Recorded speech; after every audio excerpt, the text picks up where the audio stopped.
Hi, hello, నమస్తే. నేను మీ Srikanth Yadav Madas. Topic ఏంటంటే, కొన్ని రోజులుగా నిరుద్యోగ యువత కోసం మోతీలాల్ నాయక్ అనే ఒక పర్సన్ గత కొద్ది రోజులుగా ఆమరణ నిరాహార దీక్ష చేస్తున్నారు.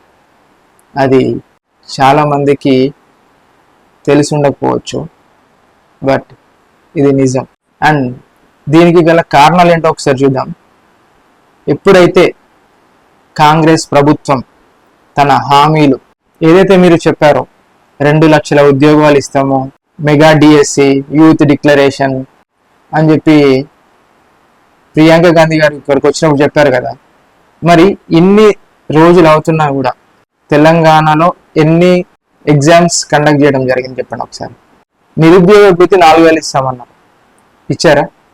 మీకు ఇంకో విషయం చెప్పాలంటే, ఎలక్షన్స్ టైంలో గత ప్రభుత్వానికి వ్యతిరేకంగా మీ ప్రభుత్వానికి అనుగుణంగా ఎంతో మంది నిరుద్యోగులు మీకు తెలియకుండా కాంగ్రెస్ పార్టీ గురించి ప్రతి ఇంటికి వెళ్ళి గత ప్రభుత్వం మీద ఉన్న వ్యతిరేకత అనుకోవచ్చు, జాబ్స్ లేవనే బాధ అనుకోవచ్చు, ఇవన్నీ ఇంటింటికి తిరిగి అక్కడున్న ప్రజలకు తెలియజేసి మిమ్మల్ని కాంగ్రెస్ పార్టీని తెలంగాణలో గెలిపించడానికి గల మూల కారణమే నిరుద్యోగ యువత.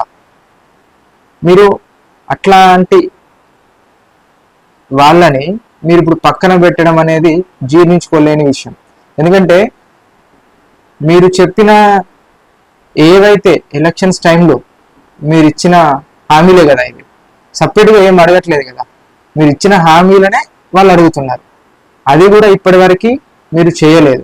దాని వలన మోతీలాల్ గారు నిరాహార దీక్ష చేయడం జరుగుతుంది. అదే ఎలక్షన్స్ టైంలో గ్రూప్ 2, గ్రూప్ 3 పోస్టులు పెంచుతామని చెప్పారు. ఎన్ని పెంచారు సార్ ఒకసారి చెప్పండి? 46 జీవోని రద్దు చేస్తామని చెప్పారు, చేశారా? మీరు ఇచ్చిన హామీలే డిసెంబర్ లోపు 2 లక్షల ఉద్యోగాలు మేము భర్తీ చేస్తామని చెప్పారు. అసలు దానికి ప్రాసెస్ స్టార్ట్ చేశారా? మొన్న మీరు ఢిల్లీకి వెళ్ళినప్పుడు విద్యాశాఖ మంత్రి ఎవరు సార్ అంటే, విద్యాశాఖ మంత్రి కూడా నేనే అన్నారు. కనీసం ఆ విద్యాశాఖ మంత్రి మీ దగ్గర ఉన్నా కూడా ఒక్కసారి రివ్యూస్ తీసుకోండి సార్. ఎవరి దగ్గర ఎవరితోని రివ్యూస్ తీసుకోవాలో కొంచెం పర్ఫెక్ట్గా తెలిసిన వాళ్ళతోని రివ్యూస్ తీసుకొని ఆ నిరుద్యోగ యువతకి ఉద్యోగ కలిగించేలాగా మీ అడుగులు వేయాలని నిరుద్యోగ యువత వెయిట్ చేస్తుంది. ఇన్ని రోజుల నుంచి అసలు నోటిఫికేషన్సే లేవు. మిమ్మల్ని గెలిపించడానికి కారణం కూడా అదే కదా సార్. మీ దగ్గరనే 4 పోస్టులు ఉన్నాయి. మీరు CM, 2 education ministry, 3 home ministry, 4ని మీరు రివ్యూ చేసే టైం మీకు సరిపోతుంది. ఈ 6 months నుంచి వెళ్ళి మీరు అన్నట్టుగా ఒక్క నోటిఫికేషన్ కూడా లేదు సార్. లాస్ట్ టైం ఉన్న గవర్నమెంట్ ఏదైతే బీఆర్ఎస్ పార్టీ కూడా ఇలానే చేసింది. మీరు కూడా అదే వేలు వెళ్తున్నారేమో అని చెప్పేసి మేము అనుకుంటున్నాం. కొన్ని విషయాలు మీరు తీసుకున్న స్టెప్పే కానీ లేకుంటే మీరు అమలు పరిచే విధానం కూడా చాలా బాగా అనిపిస్తుంది. బట్ కాకపోతే అసలు మెయిన్ థింగే మీరు మర్చిపోతున్నారు. దీనివల్లే కదా బీఆర్ఎస్ పార్టీ అంత ఘోరంగా పరాజయం పొందింది. మీరు ఇంత మెజారిటీతో గెలిచిండ్రు. మీరు కూడా అట్లనే చేస్తే మీరు కూడా నెక్స్ట్ టైం గెలవకపోవచ్చు. సేమ్ ఇదే పరిస్థితి మీకు రావచ్చు. ఒక ఛానల్లో మీరు ఇంటర్వ్యూ ఇచ్చినప్పుడు 10 years నేను ఇదే చైర్లో కూర్చుంటాను అని మీరు చెప్పారు. బట్ కాకపోతే అట్లా పరిస్థితులు చూసి అట్లయితే లేవు సార్. 100% అట్లా లేవు. మీరు అట్లా చేయట్లేదు అని చెప్పేసి నేను గట్టిగా చెప్పగలుగుతా. 10 years ఏమో దేవుడు ఎరుగు, కానీ ఈ 5 years నెట్టుకు వస్తే చాలు అన్నట్టుంది. దానికి తగ్గట్టు మీ పార్టీలో కట్టప్పలు కూడా ఎక్కువే. ఒక నెలలో 10 notifications, 10 exams.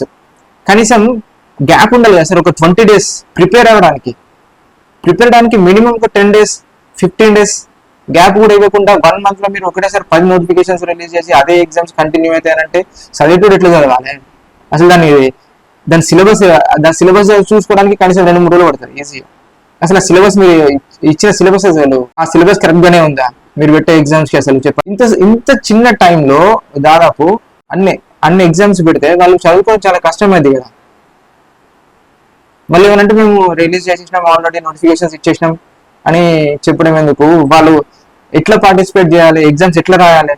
ఒకసారి మీరు రివ్యూ తీసుకున్నారా సార్? అసలు ఎన్ని డిపార్ట్మెంట్లు, ఎన్ని ఉద్యోగాలు ఉన్నాయి, ఎంతమందికి మనం ఎంతమంది రిక్రూట్ చేసుకోవచ్చు గవర్నమెంట్ ఆఫీసులలో అనే ఒక రివ్యూ తీసుకోండి. ఎన్ని ఖాళీలు తెలుసుకోండి. మీకు తెలిసి దాదాపు దాదాపు, నేను ఒక రాంగ్ అయితే కింద కామెంట్ చేయండి, 30 లక్షల మంది నిరుద్యోగంతో బాధపడుతుంది మా రాష్ట్రంలో. మీరు ఇప్పటివరకు చేసిన నోటిఫికేషన్ లో ఎన్ని ఉద్యోగాలు ఇచ్చారు? ఇవి ఏం పట్టాయి? అదే అక్కడ జగిత్యాలో జీవన్ రెడ్డి గారు అలిగారంటే ఇమీడియట్లీ గుటౌటిన మంత్రులందరూ పోతారు, పోయి బుజ్జగిస్తారు, మీకు ఇది ఇస్తాం అది ఇస్తాం అని చెప్పేసి చెప్తారు. లేకపోతే ఢిల్లీ పోయి అక్కడ మంత్రాలు చేస్తారు. అదే కొన్ని రోజులుగా ఒక వ్యక్తి ఇంతమంది నిరుద్యోగుల గురించి ఆమరణ నిరాహార దీక్ష చేస్తే మాత్రం ఒక్క ఎమ్మెల్యే ఓడు, ఒక్క ఎమ్మెల్సీ ఓడు. వెంకట గారికి ఎమ్మెల్సీ ఎందుకు ఇచ్చారు సార్? మీరు దేని పర్పస్ ఇచ్చారు? అంటే ఆయన ఒక్కరికి ఉద్యోగం వస్తే సరిపోతా? మిగిలిన నిరుద్యోగులకు ఉద్యోగాలు అవసరం లేదా? కాంగ్రెస్ పార్టీ ప్రభుత్వంలో రాకముందు ఎంత ఎంత గట్టిగా కొట్లాడాడు విద్యార్థుల సైడ్ నుంచి వెళ్ళి. మరి ఇప్పుడు ఎందుకు కొట్లాడట్లేదు? పదవి తీసుకున్న తర్వాత అయిపోద్ది అంతే. మీకు ఒక ప్రైవేట్ హాస్పిటల్ని ఓపెన్ చేయడానికి ఉన్న టైం విద్యార్థులతో మాట్లాడడానికి ఎందుకు లేదు? ఎలక్షన్స్ టైంలో విద్యార్థి సంఘాలతోని విద్యార్థులతోని కూర్చొని మాట్లాడారు కదా. వీటికి ఇప్పుడు టైం కేటాయించలేకపోతున్నారు. కానీ ఒక ప్రైవేట్ హాస్పిటల్ ఇనాగ్రేషన్ కి మాత్రం టైం ఉంటుంది. నేను అసలు ఇప్పటి వరకు చూడలేదు ఒక సీఎం గవర్నమెంట్ ఇనాగ్రేషన్స్ తప్ప ప్రైవేట్ లో ఇట్లాంటి పనులు చేయడం అయితే నేను చూడలేదు. పద్ధతులు మార్చుకోండి. కేసీఆర్ ఉన్నప్పుడు ఒక హాస్పిటల్ సపోర్ట్ చేశారు, ఇప్పుడు మీరు ఇంకో హాస్పిటల్ సపోర్ట్ చేస్తున్నారు అని అనుకోవాల్సి వస్తుంది. మీరు ఒక టైంలో అన్నారు ఎమ్మెల్యేలు పార్టీ మారితే వాళ్ళ రాళ్లతో కొట్టి చంపేయండి అని. మళ్ళీ అదే మాట మీరు బాధ్యత చేర్చుకుంటామని చెప్పారు. ఇది ఎక్కడ? ఎమ్మెల్యేలను చేర్చుకునే శ్రద్ధ కొంచెం జాబ్స్ ఇవ్వడంలో పెట్టండి సార్. పెడితే కొంచెం రాష్ట్రం బాగుపడుద్ది, గ్రోత్ ఉంటుంది, ఇన్కమ్ పెరుగుద్ది రాష్ట్రానికి, అప్పులు తగ్గుతాయి, నిరుద్యోగులు కూడా తగ్గుతారు. వీటి మీద మీరు కాన్సన్ట్రేషన్ చేయకుండా ప్రెస్ మీట్లలో క్వశ్చన్స్ అడిగితే సేమ్ కేసీఆర్ లాగానే నెక్స్ట్ క్వశ్చన్ అడగానే నువ్వు కూసో. ఏం సార్ ఇది?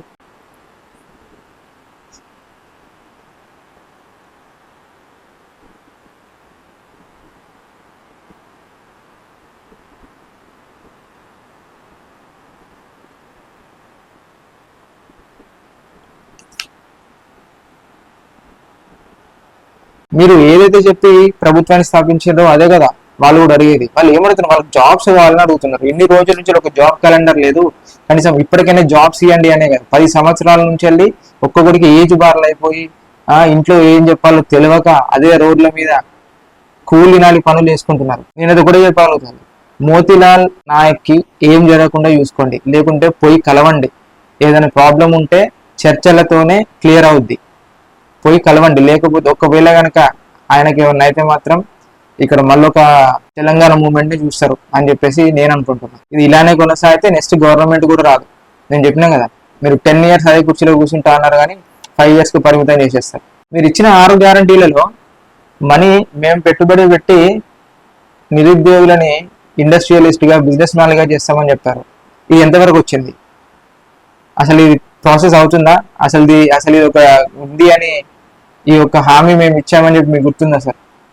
ఇస్తే ఎక్కడుంది? అసలు ఎన్ని రోజులు పట్టుద్ది? ఇంకా అడగొద్దా ఇవన్నీ? మీరు ఇచ్చిన వాటిలో బస్సు ఒకటి ఫ్రీ, సిలిండర్ వస్తుంది వచ్చాయి, అది కూడా ఎంతమందికి వస్తుంది తెలియదు.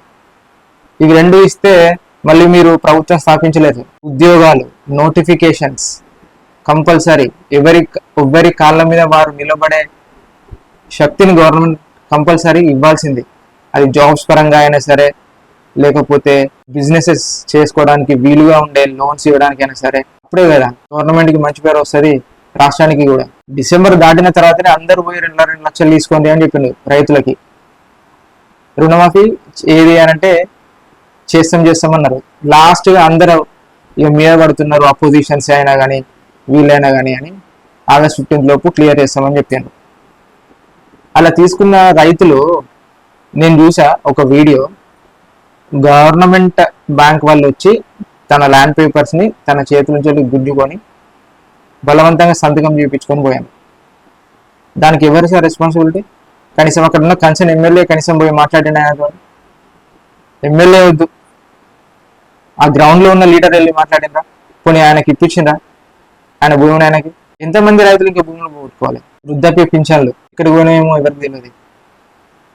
ఇవన్నీ ఇస్తే, ఇవన్నీ ఇచ్చినా ఇవ్వకపోయినా కూడా ఆ నిరుద్యోగులకు జాబ్స్ ఇస్తే వాళ్ళ కాలం మీద వాళ్ళు ఇచ్చిన వాళ్ళ తల్లిదండ్రులను చూసుకుంటారు కదా.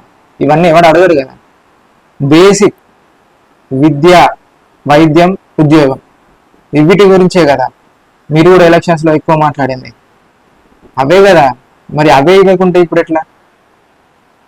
ఒక్కొక్కరికి ఏజ్ బారలేకపోతున్నాయి, వాళ్ళ పరిస్థితులు అర్థం చేసుకోరా? ఇంకా ఎన్ని రోజులు క్యాంపస్ చుట్టూ తిరగాలి వీళ్ళందరూ? ఎలక్షన్స్ టైంలో 400-420 హామీలు ఇచ్చుంటారు. అవన్నీ ఆ నెంబర్గా పరిమితం అయ్యేటట్టుంది, లేకపోతే ఆ నెంబర్కి తగ్గట్టే ఉంటాయి కావచ్చు హామీలు కూడా. దాన్ని క్లియర్ చేయండి. పోయిన ప్రభుత్వం మీద ఉన్న వ్యతిరేకత మీ ప్రభుత్వానికి కూడా ట్రాన్స్ఫర్ అవుతుంది. ఆ ట్రాన్స్ఫర్ కాకుండా చూసుకోండి. మోతీలాల్ నాయక్ గారి దగ్గరికి వెళ్ళి ఫస్ట్ మాట్లాడి చర్చించి అది ఆయనను దీక్ష విరమించేటట్టు చేయండి. ఇప్పటికే డాక్టర్స్ చెప్పారు తన పరిస్థితి ఏం బాగాలేదు అని. ఇంకా క్షీణిస్తే మాత్రం ఇంతకుముందు మనం చెప్పుకున్నట్టే తెలంగాణ మూవ్మెంట్ వస్తుంది కావచ్చు అక్కడ తెలంగాణలో. ఎందుకంటే ఆయన కొట్లాడేది నిరుద్యోగుల గురించి కదా. తనకు ఇల్లు కావాలను, లేకపోతే నాకు ఈ ఆస్తి కావాలని ఎప్పుడు, లేకుంటే ఇంక దేని గురించి కాదు కదా. తనతో పాటు మిగిలిన నిరుద్యోగులకు ఉద్యోగాలు రావాలని చెప్పేసి దీన్ని కన్సర్న్ చూపించాల్సింది విద్యార్థి నాయకులు, బీజేవైఎం నాయకులు. ఇప్పటికే చాలా గొడవలు చేస్తున్నారు. అపోజిషన్ స్ట్రాంగ్ అవుతుంది ఇట్లాంటి ఇష్యూస్ రేజ్ చేసినప్పుడు. అధికారంలో ఉన్న వాళ్ళు మాత్రం వీక్ అయిపోతున్నారు. ఎందుకంటే మీ అంతటా మీరే అపోజిషన్ కి ఛాన్స్ ఇస్తున్నారు. వాళ్ళు స్ట్రాంగ్ అయ్యేలా మీరే చేస్తున్నారు. ఇది మీ పార్టీకి అయితే చాలా ప్రమాదకరం. ఇంతకుముందు ఉన్న పార్టీలో మీ పార్టీ కూడా కనుమరైపోవద్దని చెప్పేసి క్వశ్చన్ చేస్తున్నాం. చూసుకోండి, టీఆర్ఎస్ పార్టీ అంతమవడానికి మెయిన్ రీజన్ ఎంప్లాయ్మెంటే కారణం. అది మీ పార్టీ ఈ తప్పును చేయొద్దు అని చెప్పేసి చెప్తున్నాం. మీరు అంటున్నట్టు మీరు చేసేది ప్రజాపాలన అయితే లేదు, ప్రజా వ్యతిరేక పాలనలా ఉంది. ఇది కొంచెం మార్చుకొని నిరుద్యోగులకి ఉద్యోగాలు వచ్చేలా నోటిఫికేషన్స్ పర్ఫెక్ట్ ఒక టైంలో జాబ్ క్యాలెండర్ పెట్టి ఇస్తే బెటర్గా ఉంటుందని నిరుద్యోగుల సైడ్ నుండి కోరుకుంటున్నాం. This is Srikanth Yadav Madas signing off.